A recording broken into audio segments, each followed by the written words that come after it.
செலுத்தியிருதல் வேண்டும். தப்பேது நான் செய்யினும் நீ பொறுத்தல் வேண்டும். தலைவா என்னை பிரியாத நிலைமையில் வேண்டுவதே. பெரியவங்க வேண்டாங்க, நாம அந்த மாதிரி வேண்டணும். இப்ப இந்த நிகழ்வை கண்டுகளிங்க. சிவராத்திரிய முழுசா இந்த கோவில்ல இருந்து அற்புதமான ஒரு கோவில். மாரீஸ்வரர் உள்ள இருந்து அறம் வளர்த்த நாயகி உள்ளுரை.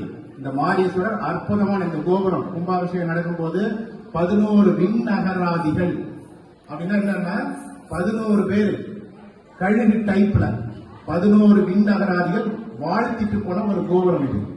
புரியுதுங்களா? இந்த கோபுர கும்பாபிஷேகம் நடக்கும் நான் தான் வீடியோ எடுத்து அனுப்பிச்சேன். புரியுதுங்களா? அதனால அற்புதமான சிவபெருமானுடைய சக்தி இங்க விளங்கிட்டு இருக்கு. அதெல்லாம் நீங்க அனுபவிக்கணும். சரிங்களா? இதை கண்டுகளிச்சுட்டு அரை மணி நேரத்துக்கு ஒரு தடவை சாமியை பார்த்துட்டு வந்துருங்க. மேல பாருங்க, 2 பவரையும் சிங்க்ரோனைஸ் பண்ணிக்கோங்க. புரியுதுங்களா? உங்களுடைய ஃப்ரீக்வன்சியும் இறைவனுடைய ஃப்ரீக்வன்சியும் ஒன்னாகும். அப்ப உள்ள இருக்கிறவரு உங்களுக்கு முழு அற்புதமான அருட்பிரகாசமான அறிவு ஒளியை உங்களுக்கு கொடுப்பாரு. சரிங்களா? நன்றி. மீண்டும் ஒரு முறை உங்களை எல்லாம் வருக வருக என அன்புடன் அழைத்து வருகிறோம். மாரீஸ்வரர் கோவிலின் அறக்கட்டளை சார்பாக, அதுவும் இந்த கோவில அற்புதமான யார் நடத்திட்டு உங்களுக்கு எல்லாரும் தெரியும். குருநாத ஐயா எத்தனை வருஷமா இந்த கோயில் எப்படி இந்த கோயில் உங்களுக்கு உள்ள அந்த படங்களை பார்த்தா தெரியும். அந்த மாதிரி ஒரு கோவில் ஏன்னா விளங்குது.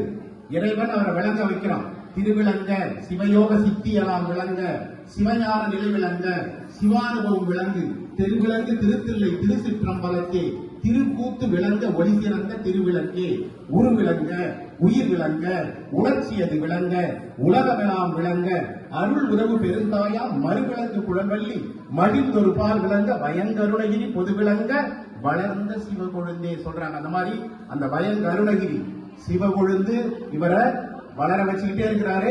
குரு பகவான் உட்கார்ந்துறாரு பாருங்க, பிரம்மேந்திரர் இந்த கோவில்ல காலை வச்சு அவங்கள வளர்ச்சி அடைய வச்சுக்கிட்டே இருக்காங்க. அவங்க வளர்ற மாதிரி இந்த இறை சன்னதி வளர்ற மாதிரி நம்மளுடைய உடல் சன்னதி, நோய் இல்லாத ஒரு உடம்பு, அந்த நோய் இல்லாத ஒரு உடம்பு இருந்து நாமெல்லாம் இறைவனை உணர வேண்டும். சரிங்களா? நன்றி. வாழ்க வளமுடன். அருட்பெருஞ்சோதி அருட்பெருஞ்சோதி தனிப்பெருங்கருணை அருட்பெருஞ்சோதி எம்பெருமானே திருச்சிற்றம்பலத்தானே எல்லா குடும்பங்களும் அற்புதமாக நோயில்லாத பல்லாண்டு காலம் அற்புதமான ஒரு வாழ்க்கை வாழ மீண்டும் ஒரு முறை மாரீஸ்வரர் அறக்கட்டளை சார்பாக நீங்களும் நல்லா இருக்கணும் வேண்டுகிறோம். வாழ்க வளமுடன். ஆரம்பிக்கலாம்.